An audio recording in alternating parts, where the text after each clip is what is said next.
있는 종목 상담 토마토 진단쇼 참여 방법을 알려드립니다. 첫 번째, 전화 참여. 02-325-8200번으로 전화하셔서 궁금하신 종목과 매수가, 비중을 말씀해주세요. 두 번째, 유튜브로도 실시간 참여가 가능합니다.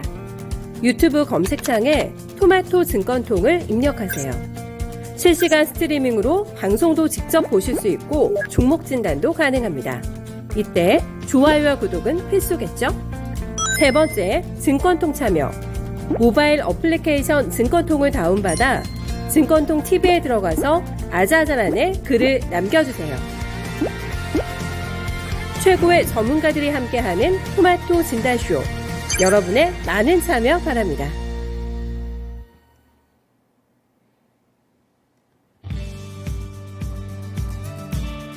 네, 안녕하세요. 진단쇼의 진행을 맡은 김민아입니다.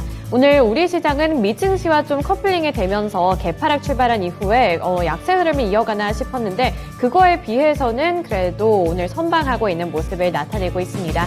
전 오늘 같은 경우에는 악재만 좀 가득한 시장이었는데요.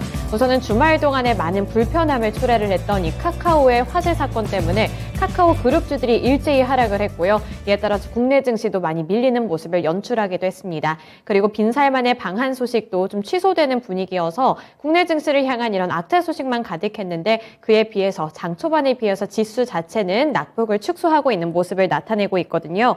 그래서 이러한 흐름을 잘 이어나가면서 오후장에는 좀 상승 전환을 해줬으면 좋겠다 이런 생각이 드는데 오늘도 두 분의 전문가님들과 함께하면서 진단쇼 진행을 해보겠습니다. 오늘은 최태규 전문가 그리고 금산 전문가님과 함께하니까요. 종목 고민이 있으시다면 종목명, 매수 단가, 보유 비중, 고민과 함께 댓글창에 남겨주시고요. 또 하단에 있는 번호로 언제든 전화 문의도 가능하다는 점 기억해 주시길 바라겠습니다. 네, 이제 오늘 월요일장 진단쇼 시작에 앞서서 오늘도 찾아주신 시청자분들과 인사 나누는 시간 가져볼 텐데요. 네, 오늘 서당계 1년차님 첫 번째로 나타나 주신 것 같고요. 네, 황희성님 반갑습니다. 저에게 이렇게 반갑게 인사를 해주셨네요. 네, 준호님도 오셨고요. 태리님도 오늘 여김없이 이렇게 출석 체크를 해주셨네요. 아쉽지만 1등은 아닌데 내일은 꼭 1등 해주시길 바랄게요. 네, 그리고 달려라 코니님 파마 리서치 들고 오셨는데 진단을 해드릴 수 있으면 좋겠네요. 네, 러브수기님도 오셨고요. 재괄공명님도 참석해 주셨습니다. 네, 나머지 분들도 이렇게 종목을 들고 와주셨는데 오늘 열심히 또 진단을 해드릴 테니까 저희와 끝까지 함께 해주시면서 종목 고민도 해결해 보시길 바라겠습니다. 네, 오늘 첫 번째 전문가님 만나볼 텐데요. 최태규 전문가님이에요. 안녕하세요. 네, 반갑습니다. 최태규 전문가입니다. 네, 굉장히 오랜만에 뵙는 것 같아요. 네네. 네, 오늘 시장이 개파락 출발을 해서 좀 아침에는 걱정하시는 분들 많았을 것 같은데 그에 비해서는 좀 선방하는 모습이 나타나고 있어서 어떻게 평가하시는지 궁금하거든요. 시장 어떻게 보시나요? 네, 일단 저는 이제 차트쟁이니까 기술적으로 시장 바닥일 가능성이 있는 부분에 대해서 미국 3대 지수하고 우리 거래소 지수를 보면서 먼저 하나 설명드리고요. 두 번째는 시장의 악재가 뭔데 그러한 부분을 한번 하나하나 짚어보면서 결국 시장이 여기서 어디까지 올라갈 수 있는지 그러한 부분을 한번 체크해 보도록 하겠습니다. 먼저 미국 3대 지수 중에 가장 중간적 위치를 보여주고 있는 S&P를 한번 볼게요. 자, S&P 같은 경우 보시면은 지난주 목요일이었습니다. 목요일 같은 경우 장 초반 마이너스 2.30까지 내려갔다가 위로 3%까지 올라갔어요. 즉 위아래 변동폭이 5% 이상이라는 거죠. 그것도 신저점을 만들면서 만들어놨기 때문에 내가 봤을 때 굉장히 강력한 상승 장악형 캔들이거든요. 하루 이틀 3일의 캔들을 다 잡아먹으면서 상승을 만들어놨는데 금요일날 보기 좋게 갭도 놓고 음봉을 만들어버려요. 자, 그러면 이 음봉 자체가 거짓이냐 아니면 진짜냐 이거는 이제 내일 판명이 날 텐데 혹 만약에 3,491 이 이전 저점을 깨게 되면 추가적으로 좀 더 하락하면서 얘의 이제 상단은 어쩔 수 없이 이 21 이평선이 고점이 될 가능성이 높아요. 그래서 내일 저점 깨지 않으면 얘는 일단 기본적으로 고점과 저점의 중간인 여기 3,800까지는 가볍게 올라가고요. 추가적으로 갈 수 있는 것은 이 3,900에서 한 3,900, 한 70, 요 자리인데 여기는 3,900이 어떤 자리냐라고 했을 때 굉장히 또 중요합니다. 고점 만들고 저점을 지지했던 자리, 또 그 이전에 지지 라인, 저항 라인 이렇게 보여지기 때문에 이번에 상승이 일정 부분 나오면은 제가 봤을 때는 3,900에서 잘하면 뭐 3,980 뭐 여기까지 열려 있다라고 좀 보시면 될 것 같고요. 자, 우리 증시 한번 보면요. 우리 같은 경우는 제가 그런 말을 많이 했어요. 방송마다. 여기는 내가 3주 만에 나오지만 다른 방송에서는 우리 증시는 요때 차트 흐름으로 간다. 결국 이때 2276 저점 만들어 놓고 그 저점을 만들었기 때문에 한 방에 올라갈 수 없거든요. 그러니까 막 위아래로 변동을 아주 그냥 갈짓자로 줬어요. 그러나 저점 깨지 않고 올라가는 모양새가 연출되고 있는데 지금도 마찬가지입니다. 결국 지금의 이 박스를 뚫어버리면 일정 부분 내가 봤을 땐 2350까지 열려진다라고 보여져요. 그래서 기술적으로 봤을 때는 우리 시장 바닥 따지는 모양새고 미국 같은 경우는 굉장히 강력한 상승 장악형 캔들이 나왔기 때문에 그걸 깨지는 않을 거라고 본다. 근데 그걸 깨게 되면 추가적으로 조금 더 강한 하락 가능성 염두에 두자. 캔들이 그렇게 나왔지만 주식이라는 게 100% 이렇게 이야기할 수 있는 부분은 아니죠. 그렇기 때문에 그렇게 좀 이해하시고 또 하나는 이제 우리 시장에 과연 악재 호재 이러한 부분을 좀 한번 제가 설명드려 볼게요. 지금 시장이 바닥을 확인할 수 있는 호재가 있니? 채택비한테 그렇게 물어보면 제가 봤을 땐 확인할 수 있는 호재는 없다. 호재는 없다. 그러나 더 이상 추가적인 돌발 악재만 나오지 않으면 최소한 기술적 반등은 가능한 구간이다. 시장에서 많이 이야기해. 더 이상 싼 가격 바라지 마라. 충분히 저렴하다라는 시장의 분위기가 있어요. 그렇기 때문에 지금은 저가 매수에 오늘 개파랗겠지만 시장이 이렇게 올라가는 건 싸다라는 거죠. 싸기 때문에 올라간다라고 보시면 되고요. 그러면 시장의 악재가 뭐가 있었지라고 했을 땐 일단 지금 가장 큰 건 영국발 금융위기죠. 그 총리의 감세 정책.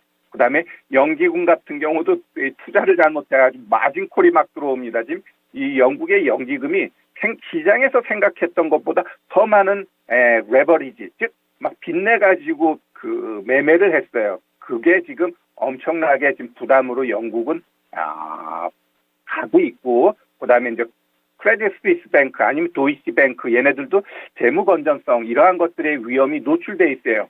과거에 많은 금융위기 때 보면 악재가 있다가 없다가 막 요걸 좀 반복하다가 결국엔 터지는 경우가 많았어요. 그럼 이번 같은 경우도 이제는 좋았다 나빴다 이걸 반복할 거예요. 그러다가 터진다. 또 이탈리아, 독일 이런 유로존 국가들도 지금 경기 둔화 아니면 잠재된 리스크가 많아요. 또 중국도 이제 시진핑이 3연임을 하는데 부동산 문제, 또 금융시장의 이 불확실성 이러한 내관들이 계속해서 준비되어 있고요. 뭐 이 강달러에 의해서 일본, 대한민국도 외화 유출 이러한 가능성, 특히 대한민국은 북한과의 지정학적 리스크, 아킬레스건으로서 언제든지 터질 수 있다는 것 우리가 염두에 둬야 될 것 같습니다. 결국 이런 시장에서 우리가 종목별로 대응하는 건 많이 빠진 애든 기술적 반등 하나 봐야 될 것 같고요. 수급이 유입되면서 아주 주도적인 섹터들은 조정 시 그래도 제일 강하게 반등을 하거든요. 그 대표적인 게 요즘 보면 그래도 2차전지, 풍력, 로봇, 일부 반도체 종목 쪽에서 나온다. 이렇게 좀 말씀드릴게요. 네, 시장과 관련해서 전반적인 코멘트를 주셨는데 일단 뚜렷한 호재는 아직 없을 수 있겠지만 할인은 이미 다 들어간 것 같다. 이렇게 정리를 해볼 수 있겠습니다. 그래서 노려봐야 할 거는 기술적인 반등이지 않을까 하면서 여러 가지 섹터들을 언급을 해주셨으니까요. 그런 섹터들 눈여겨보시면서 포트폴리오 재정비도 잘 해보셨으면 좋겠습니다. 최근 시장 많이 밀린 만큼 이제는 정말 바닥을 잡고 오를 일만 남았으면 좋겠다는 그런 개인적인 생각이 드네요. 네, 그래서 오늘도 많은 분들이 종목 들고 와 주셨는데 첫 번째로 진단해 볼 종목은 오늘 달려라 코니님이 보내주신 파마 리서치고요. 62,700원에 20% 보유 비중 들고 계십니다. 그래서 전체적인 대응 방법이 궁금하다 이렇게 말씀을 해주셨거든요. 근데 제가 파마 리서치에 대해서 좀 찾아보니까 리쥬란으로 굉장히 유명하더라고요. 제가 주변에서 리쥬란에 대한 이야기를 굉장히 많이 들어서 이런 뭔가 캐시카우적인 걸 갖고 있으면 주가 흐름도 나쁘지 않을 것 같은데 하고 차트를 보니까 좀 안 좋은 것 같긴 하더라고요. 그래서 어떻게 대응을 해봐야 될지 많이 궁금하실 것 같은데 파마 리서치 어떻게 대응해보는 게 좋을까요? 네. 일단 파마 리서치 같은 경우는 그래도 다른 제약바이오 종목에 비해서는 제가 봤을 때 덜 빠졌어요. 한번 월봉 차트 한번 볼게요. 지금 월봉 차트 보면 굉장히 중요한 자리에 있어요. 여기를 지켜줘야 된다. 다른 제약바이오는 어디에? 다 이 바닥에 있어요. 그런 거에 비하면 굉장히 나름대로 선방하고 있다라고 보여집니다. 10만 원에서 6만 원대면 빠진 거 아니에요. 제약바이오 막 70-80% 빠진 게 수두룩 빽빽이거든요. 자, 그러나 이제 기술적으로 지금 자리 굉장히 중요합니다. 요 55,000원 요 자리를 지켜줘야겠죠. 지켜주게 되면 자, 우리가 이제 이거를 6개월 놓고 한번 보면, 지금 매물대가 어디 있어요? 지금 이 위에, 즉 60일 이평선 위에 매물대가 거의 85%가 지금 위에 있어요. 요 밑에서는 거의 한 15%의 매물이 있죠. 그러면은 얘가 이 위를 치고 갈까요? 못 치고 간다라는 거죠. 그러면은 일단 얘가 이제 지금 시장이 재테큐가 생각했던 것처럼 한 2주, 3주 괜찮게 갈 거야. 뭐 시장이 강하게 드라마틱하게 올라가면은 그건 대형주 장세이기 때문에 그럴 가능성은 없고 그냥 졸졸졸졸 가면 결국 이런 개별 종목군들이 자기 스타일에 맞게 한 번씩 퐁퐁 쳐주거든요. 쳐줬을 때 지금 62,700원이야. 그러면 충분히 제가 봤을 땐 64,000원 한번 넘길 거라고 봐요. 넘길 거라고 박으면 그 자리에서는 일정 부분 차익하는 게 굉장히 좋을 것 같아요. 우리 개인 투자자들이 가장 실수를 많이 하고 안타깝게 생각하는 부분이 장중에 보면 막 올라가면 더 갈 것 같아. 근데 어때요?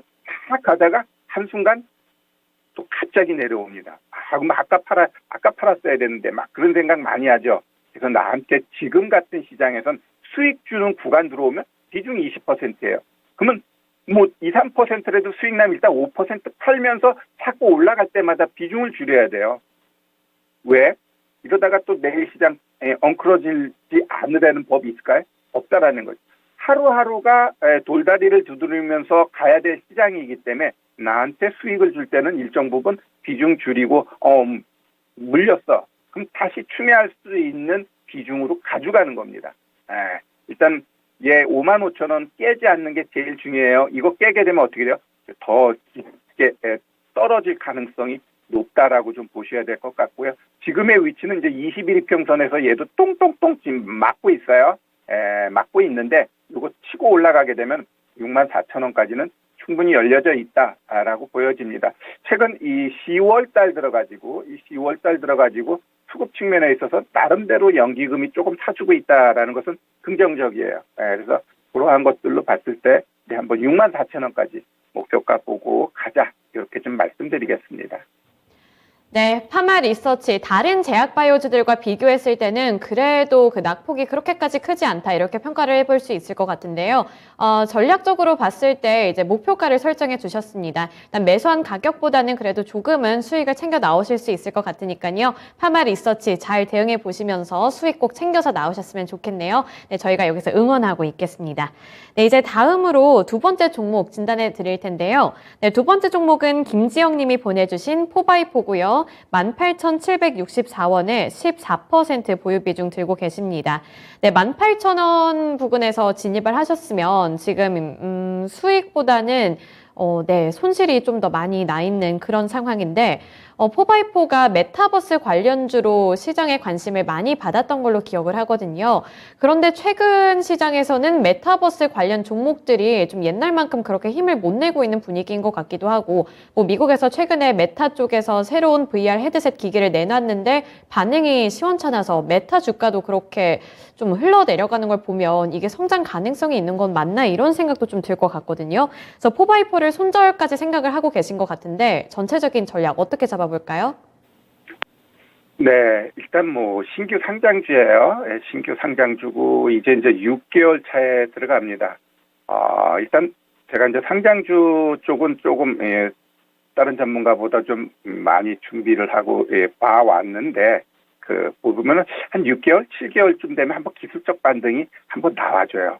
어차피 이 상장할 때 선수들이 있잖아요. 선수들이 있기 때문에 일정 부분 반등이 나옵니다. 그러면 얘가 1,500원 요게 저점이 되게 되면 반등 어디까지 나올까라고 했을 때 딱 일단 기본적으로 얘가 저점이면은 여기 21,100원 여기가 매물대가 제일 많이 쌓여 있죠.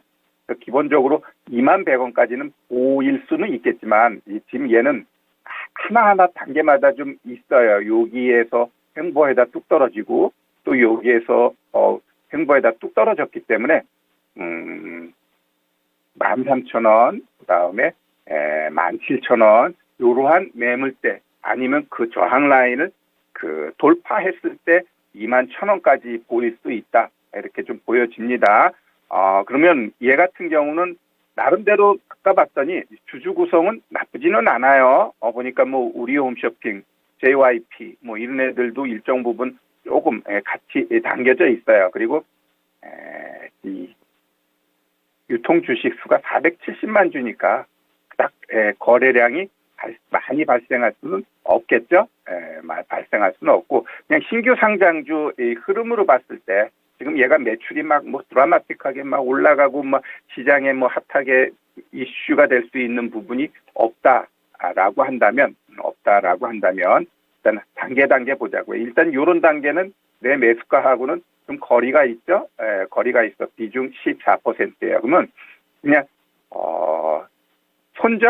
손절은 일단 시장에 의해서 하락할 때는 조금 이 1,500원을 깨게 되면은 고민을 좀 해야 돼요. 그러나 내일 시장이 막 3, 4%, 2, 3% 빠졌어. 그럼 얘 빠질까요? 안 빠져. 그런 것들은 거기서 내가 손절을 칠 필요는 나는 없다라고 봐요. 시장과 같이 동반해가지고 하락하는 거는 그냥 같이 인정해줘야 돼요. 같이 인정해주고 근데 시장이 올라가는데 얘만 바보같이 1,500원 깨고 내려가. 그랬을 때는 뭔가 좀 결단을 할 필요는 있어요. 왜? 시장과 역행한다라는 건 분명히 내가 모르는 뭐 악재가 있든 진짜 바보구나. 우리가 이렇게 좀 해석을 해야 되거든요. 그렇기 때문에 일단 지금 현 시점에서 시장이 지금 오늘 나름대로 거래소도 이제 플러스 전환되면서 가겠다라는 모양새가 나와요. 그러면은 얘도 1,500원 이거를 깨지 않고 가게 되면 1차적으로 이제는 얘는 아까 이야기했던 이 횡보 구간이 21 이평선이에요. 여기서 한번 맞고 그다음에 또 그 60일 이평선에서 한번 맞고 그거를 잘 치고 올라가게 되면 한번 21,000원까지 볼 수 있다라고 보여져요. 그래서 얘가 나름대로 가서 막 60일 갔는데 본전이야. 그러면 조금 비중 줄이는 노력도 필요합니다. 21,000원까지 간다라는 보장 어느 누구도 할 수 없거든요. 가능성이 있다라는 거기 때문에 지금 시장은 언제나 나가 수익을 주게 되면 비중 줄이는 노력은 필요하다. 이렇게 좀 말씀드리겠습니다. 네, 포바이포는 비중 축소 의견도 함께 주셨습니다. 그래서 포바이포 관련해서 어쨌든 성장주 쪽으로도 엮여 있고 그렇다 보니까 뉴스까지 잘 체크해 보시면서 주가 흐름 잘 확인을 해 보셔야 될 것 같은데요. 그래서 포바이포는 손실 최대한 메꾸시고 잘 정리를 해 보셨으면 좋겠습니다. 네, 그래서 이렇게 포바이포 관련해서도 종목 진단을 해드렸고요. 그리고 신규 상장주 관련해서도 전체적으로 꼼꼼하게 잡아주셨다는 점까지 염두에 두시길 바랍니다. 네, 이제 다음 종목으로 넘어가 볼 텐데요. 다음 세 번째 종목은 시청자님과 전화통화 연결입니다. 지금 바로 연결해 볼게요. 네, 안녕하세요. 안녕하세요. 네, 오늘 어떤 종목 궁금하신가요? 네, 원티 드랩 네. 18,900원에 20%. 18,900원에 20%면 이때 실적 나오고 나서 조금 있다가 들어가셨네요. 네네. 혹시 뭐 실적 때문에 기대하시고 들어가신 건가요? 네, 좀 빠진 것도 같고 실적도 괜찮은 것 같아서요. 네. 그래서 들어갔었는데 계속 내리네요, 이게. 그러게요. 이게 좀 힘을 내줘야 될 것 같기는 한데, 네. 일단 제일 궁금하신 부분이 어떤 걸까요? 저는 이렇게 장기로 들고 가고 싶어서 시선 매수를 했는데 이게 가능한지도 궁금하고 네. 어떻게 대응을 해야 할지를 모르겠더라고요. 그러니까 대응 장기 보유. 방법도 네. 궁금하고요. 아, 네. 그러면 장기 보유 가능한지, 그리고 대응 전략, 이렇게 두 가지 물어보면 될까요? 예. 네, 알겠습니다.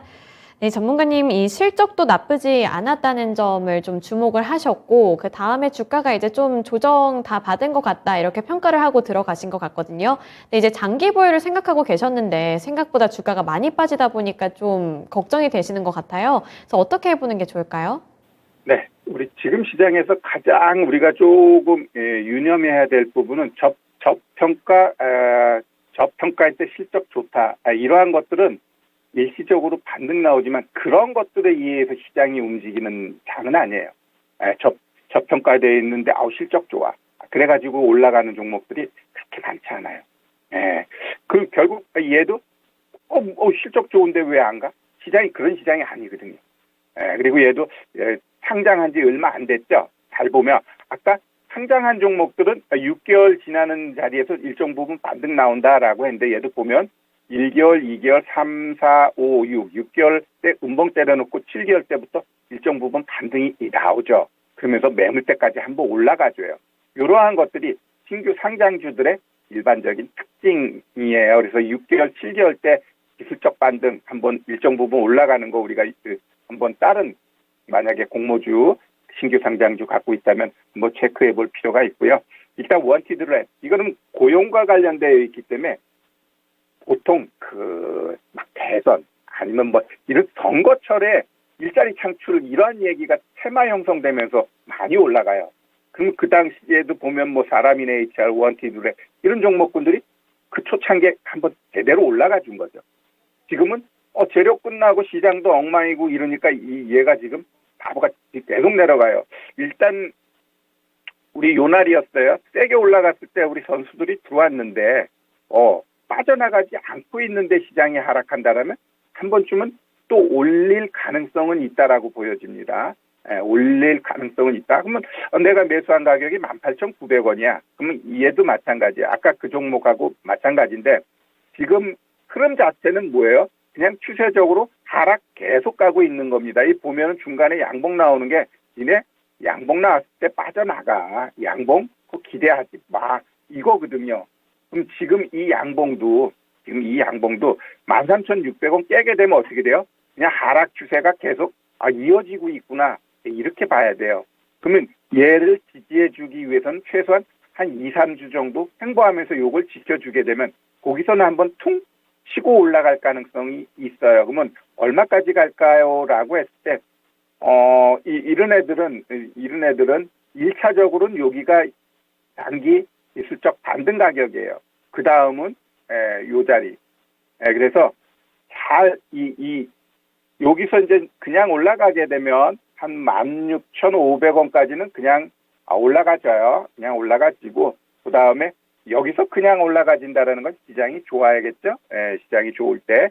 그 다음에 추가적으로 올라갈 수 있는 게 18,500원이에요. 그럼 내가 18,500원이라는 건 그 밑으로 갈 수도 있고 그 위로도 올라갈 수 있겠죠. 그러면 내가 18,900원이니까 번전될 땐 20% 비중 줄여야겠죠. 올라갈 때 조금 수익 나면 아이고 내가 이거 1,000만 원 샀는데 이 수익이 5, 6만 원이야. 그래도 이 비중 줄이는 거예요. 그러다가 가만히 있으면 갑자기 몇십만 원 손실로 또 바뀌게 돼 있어요. 그죠? 우리는 사면은 수익 날 것만 생각하는데 지금 시장은 손실 나는 것도 염두에 두셔야 돼요. 그렇기 때문에 지금 가장 중요한 건 얘가 이 13,600원 이걸 지지해 줘야 돼요. 지지 못하고 깨게 되면은 계속해서 떨어질 가능성이 높다라고 보시고 지지해 주면서 반등 나올 때는 1차 16,500원, 2차 18,500원 이렇게 우리가 목표가 보고 가시면 될 것 같습니다. 네, 원투드랩 관련해서 이제 목표가까지 함께 설정을 해주셨으니까 잘 참고하셔서 대응 잘 해보셨으면 좋겠어요. 네, 원티드랩 관련해서 진단해 드렸습니다.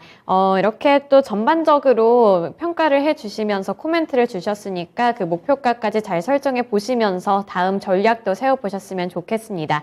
네, 오늘 최태규 전문가님과는 여기까지 진단해 볼 텐데요. 네, 전문가님 이번에 공개 방송도 있으시죠? 네, 제가 오늘 6시에 공개 방송합니다. 제가 봤을 때 시장 충분히 싸다. 싸다라는 건 매수할 종목이 많다라는 거거든요. 결국 이 시점에서 우리가 어떻게 공략하는 게 그동안의 손실을 조금 회복할 수 있는지 그러한 부분에 있어서 6시에 이야기하도록 하겠습니다. 네, 오늘 저녁 6시에 공개 방송이 있다고 하니까요. 이제 이거를 어떻게 하면 매수 기회를 삼을 수 있을지 공개 방송 참여하셔서 많은 팁들 얻어가시길 바랍니다. 네, 오늘 말씀 여기까지 들어보도록 할게요. 오늘 말씀 고맙습니다. 네, 감사합니다. 네, 이렇게 최태규 전문가님과 함께 또 다양한 종목들 진단을 해드렸습니다. 오늘 또 추후에 공개 방송 통해서 이제 저점 잡을 것 같다 이렇게 말씀을 해주시니까 어떻게 손실을 만회해볼까 같이 고민을 해보시면 좋을 것 같은데요. 네, 이제 두 번째 전문가님 만나보기 전에 이제 코스피와 코스닥 시장을 제가 잠깐 확인을 해봤는데 다행히 진단쇼가 시작을 하고 나서 지금은 네, 상승 전환에 성공을 했습니다. 우선 지금 코스피 지수 같은 경우 소폭으로 오르고는 있거든요. 0.02% 아주 정말 작고 미미한 상승이긴 하지만 그래도 2210포인트 선 회복했다는 점은 좀 긍정적으로 볼 수 있지 않을까 싶고요. 코스닥 지수 마찬가지로 680선 회복을 했습니다.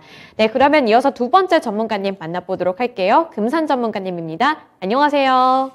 네, 안녕하세요. 금산입니다. 네, 오늘 월요일 시장 어떤 미니 강의 주제일까요? 네, 지난주에 금요일에 이어서 오늘도 이제 PBR을 가지고 현재 구간이 어떤 구간에 와 있는지를 한번 알아보는 시간을 갖도록 하겠습니다. 제목이요. 20년간 연도별 PBR 하단을 한번 보도록 하겠습니다.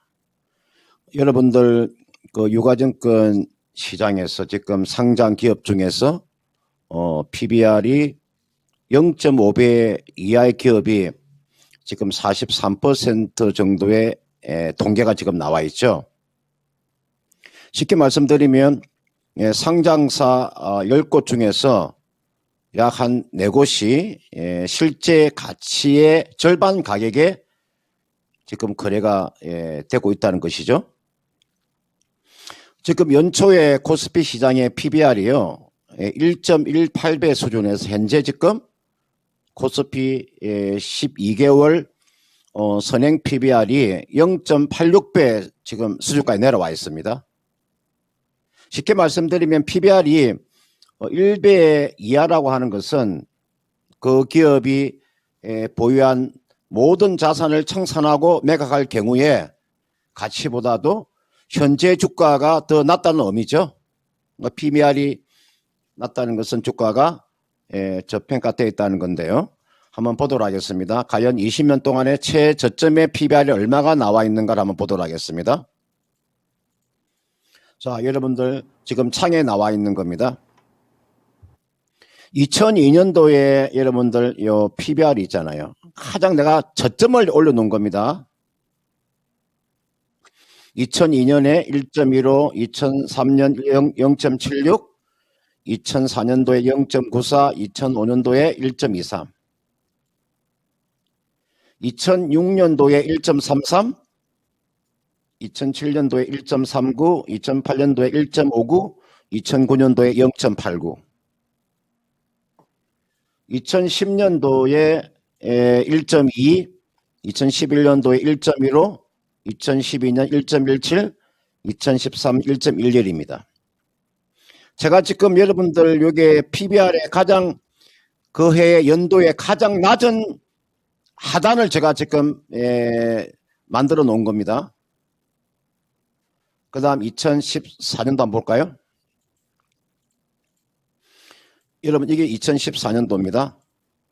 2014년도 1.1, 1.09, 2015년도 1.20, 2016년도 1.13, 1.04, 2017년도 1.04, 18년도 0.87, 2019년도 0.89, 2020년도 0.59, 지난해 1.13. 현재 지금 PBR이 0.86 수준까지 와 있습니다. 0.86배까지 내려와 있습니다. 여러분 제가 다시 한번 더 앞에 다시 넘겼어요. 2012년도부터 2013년도까지의 연도별 PBR 하단을 제가 올려놨고요. 그 다음 2014년도부터 지난해까지 PBR 하단을 올려놨습니다. 그러면 이것을 제가 한번 계산해 보도록 하겠습니다. 20년간의 PBR 하단의 평균을 한번 구해봤습니다. 여러분 이런 것은 어디에 여러분들 인터넷 뒤져도 나오지 않는 사항들입니다. 제가 금산이라는 전문가가 분석을 해서 올려놓은 겁니다. 인터넷 찾아도 나오지 않습니다. 저는 일반 지금 뉴스에 나와 있는 거 가지고 저는 강의를 잘 하지 않습니다. 제 독단적으로 제가 공부한 내용을 여러분들한테 이야기를 해주는 겁니다. 여러분들 20년간의 PBR을 계산하면 얼마가 나오냐면요. 21.68에 나옵니다. 여기에다가 20년간을 나누어주면 20을 나누어주면요. 1.08이라는 숫자가 나올 거예요. 1.084배가 나와요. 여기에요. 20년간의 가장 하단에 있는 PBR을 만들어 놓은 거예요. 아, PBR이 가장 20년간의 하단에 있을 때 PBR이 1.084구나. 그러면 지금이 여러분들 PBR이 0.86이니까 한번 비교해 보세요. 지금 0.86배입니다. 지금 자리에 주식은 매수는 못할 망정 주식을 매도하는 구간이 아니라는 걸 제가 꼭 말씀을 드리고 싶습니다. 지금 자리는 주식을 매수하지는 못할 망정 주식을 매도하는 구간 아니다. 그리고 좀 공격적으로 한다면 저는 지금 자리에 매수 기회를 주고 있다. 현금을 저는 지금 자리에서 현금은 저는 필요 없다고 봅니다. 저는 적어도 주식은 80% 이상의 저는 주식을 가지고 있어야 된다. 물론 설사 여기에서 주가가 또는 지수가 좀 더 하락하더라도 지금 자리 매수하는 거 맞습니다. 당장 눈앞에 있는 걸 보는 것이 아니고요. 연말 보고 내년을 본다면은 어느 정도의 포지션을 딱 정해놓고요. 아, 어느 정도 지금 저점은 나왔다는 것을 정해놓고 난 다음에 얘를 배팅을 하셔야 됩니다. 그러면 지금 자리는 저는 충분히 저점에 와 있다는 거, 지금 자리는 매수 구간이다. 이렇게 말씀을 드리고 싶고요. 가장 중요한 것은 지수가 지금 저점 부근에 와 있기 때문에 실적주에 대한 매수입니다. 실적이 뒷받침되지 않는 종목을 배팅하라는 것이 아니고요. 실적이 수반되는 종목은 저는 지금 자리가 절호의 매수 기회다. 이렇게 말씀드리고 싶습니다.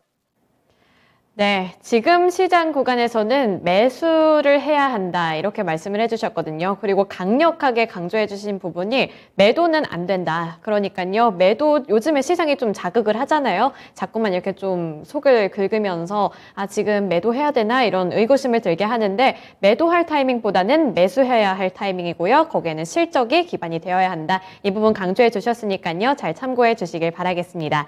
네, 그리고 또 그 사이에 태리님이 또 이렇게 스윗한 멘트를 저에게 주셨네요. 황희성님과 함께. 그래서 태리님, 미나 누나 잘생김이 폭발한다 커밍순 우리 남극곰님의 멘트를 빌려서 말씀해 주셨고요. 황희성님도 미나이커님 예쁨이 뿜뿜 폭발한다 커밍순 이렇게 말씀해 주셨는데 네 감사합니다. 저희 시청자님들의 계좌가 또 폭발을 하기를 제가 여기서 응원하고 있을 테니까요. 함께 매수 타이밍도 잘 노려보시면서 재정비하셔서 좀 더 수익을 극대화해 보셨으면 좋겠네요.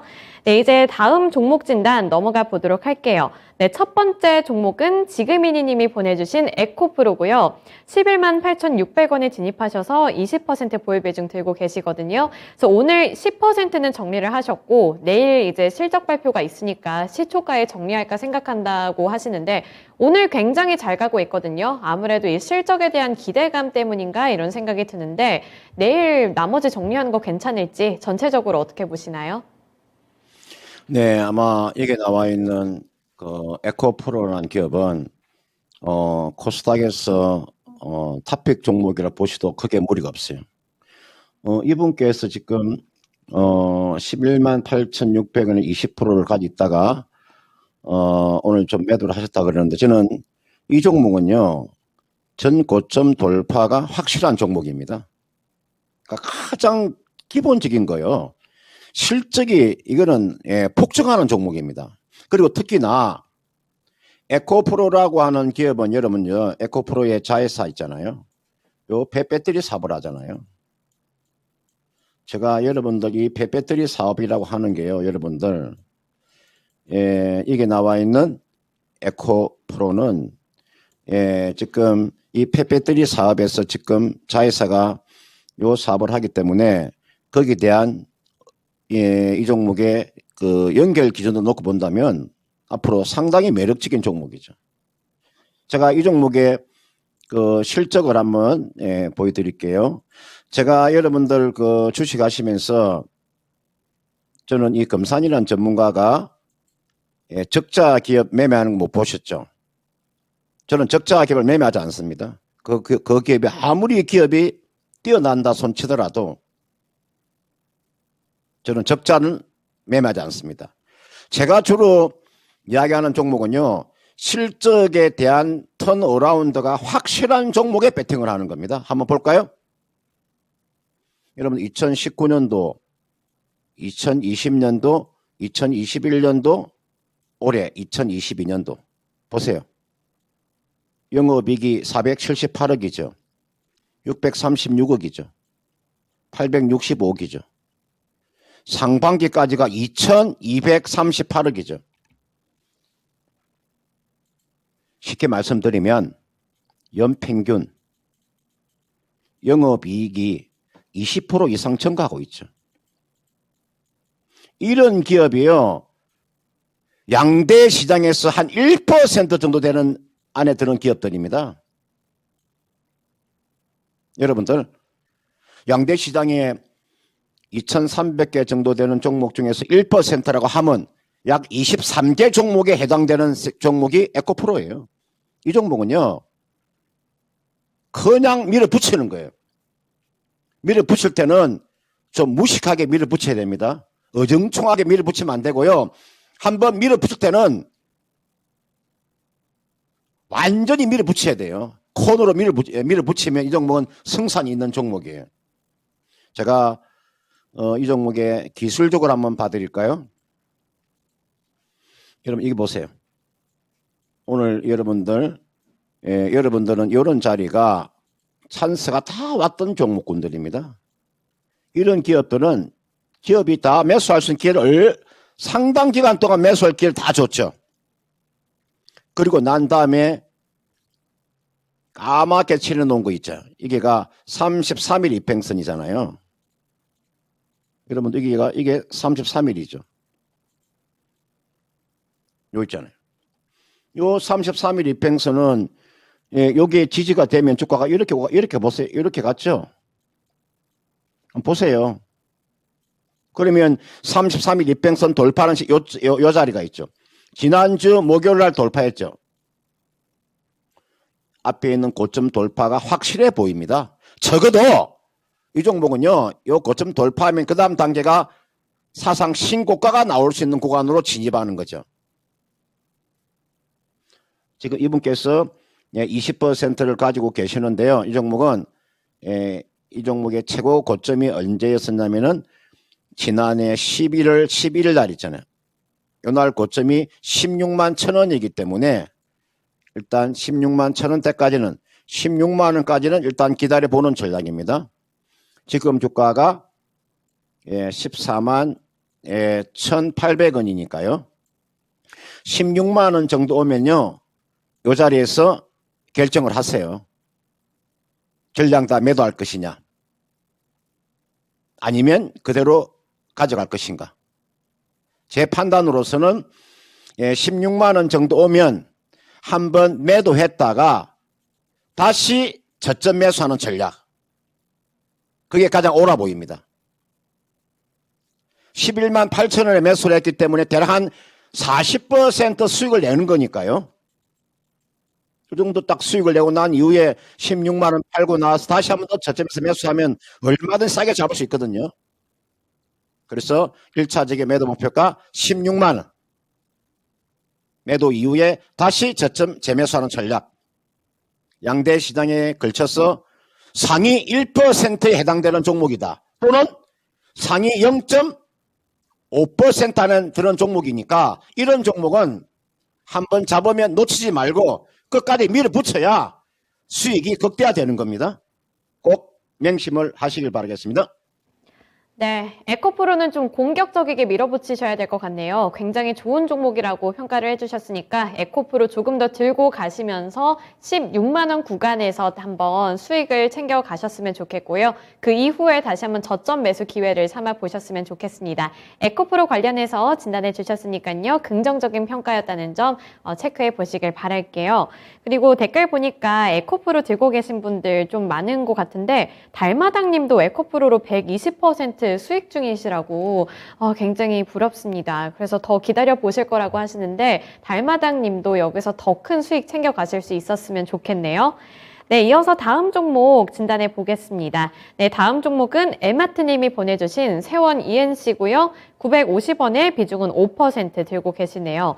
그래서 FDA 승인도 났다는데 왜 안 올라가는 걸까요? 질문을 주셨고요. 지금 손절을 해야 할지 아니면 추가 매수를 해야 할지 모르겠다 이렇게 말씀을 해주셨거든요.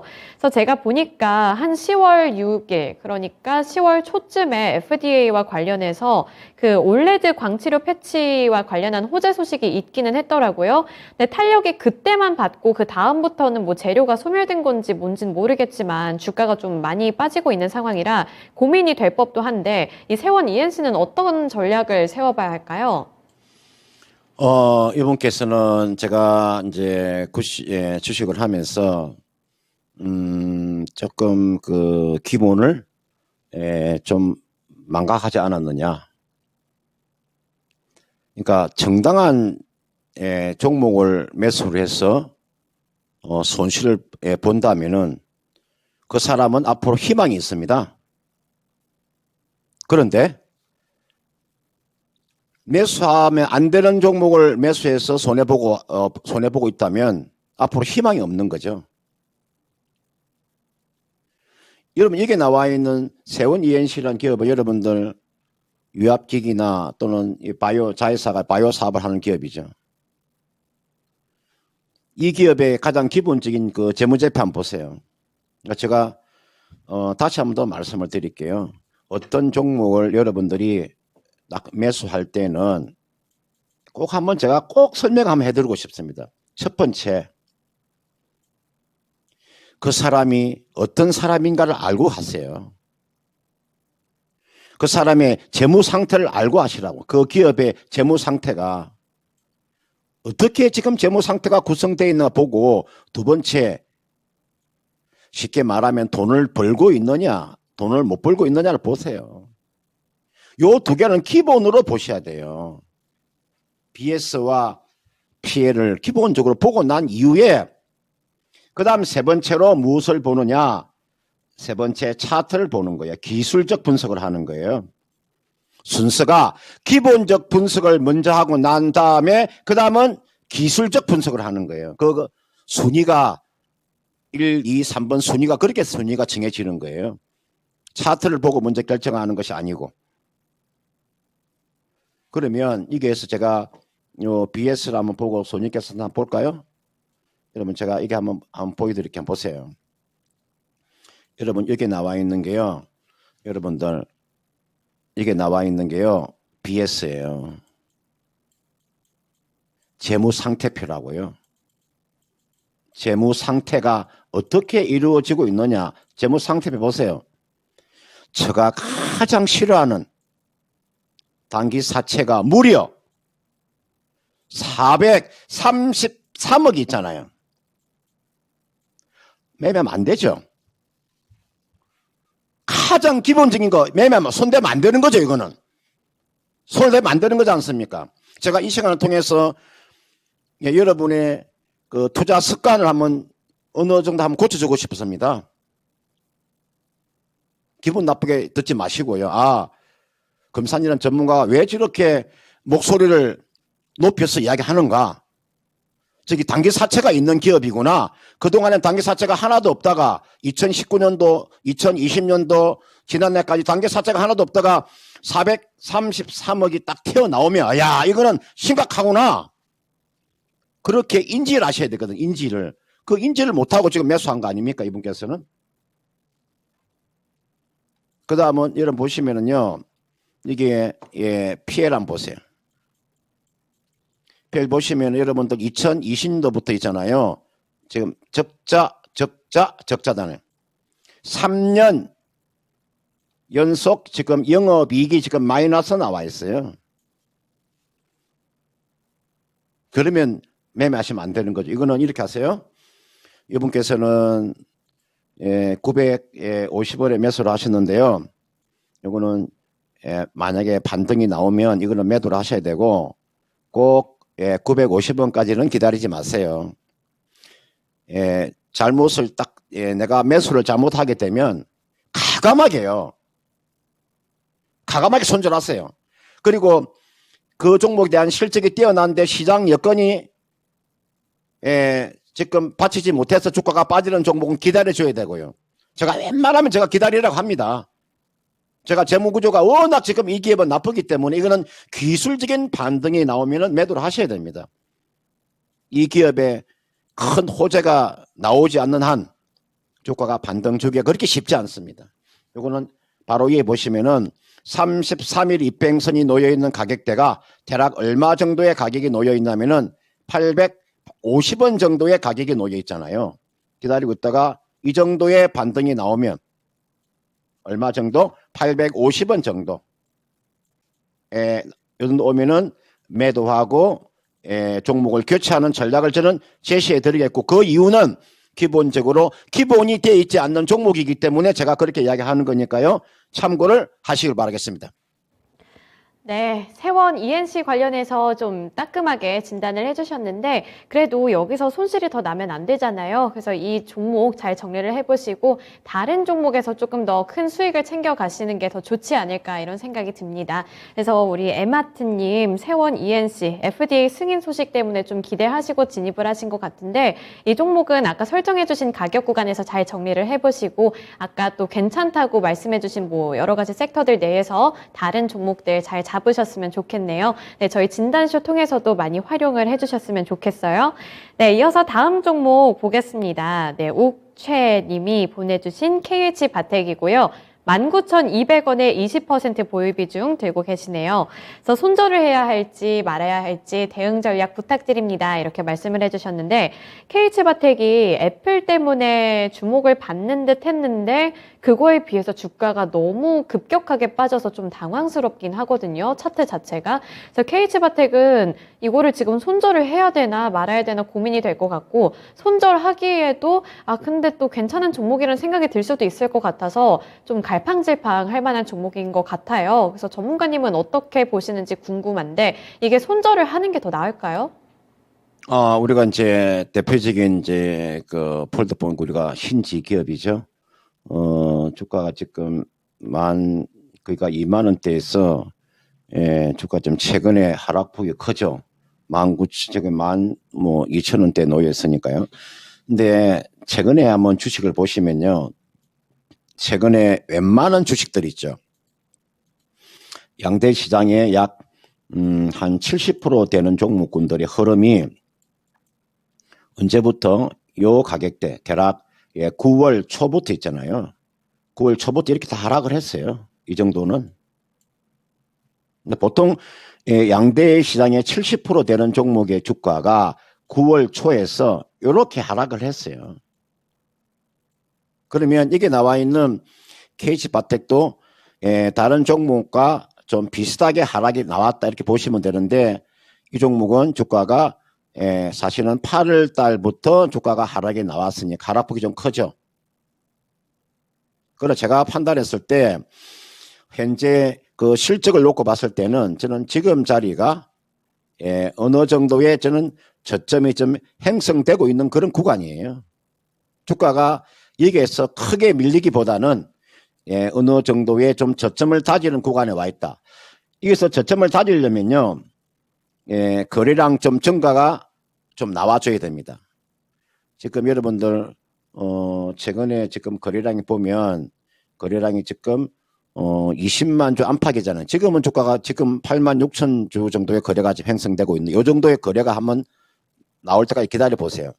이 거래량이요 한 80만 요 정도. 여기 보시면 이런 거래량이 있죠. 거래량이 좀 증가가 나와줘야 됩니다. 그리고 지금 아래쪽에 보시면은 지금 스타캐스틱을 보시면요, 스타캐스틱이 지금 침체 안에 들어가 있습니다. 스타캐스틱이 지금 보통 우리가 20 이하가 우리가 침체라고 하는데 지금 아직도 침체를 벗어나지 못하고 있고 20을 넘어서는 순간이 있잖아요.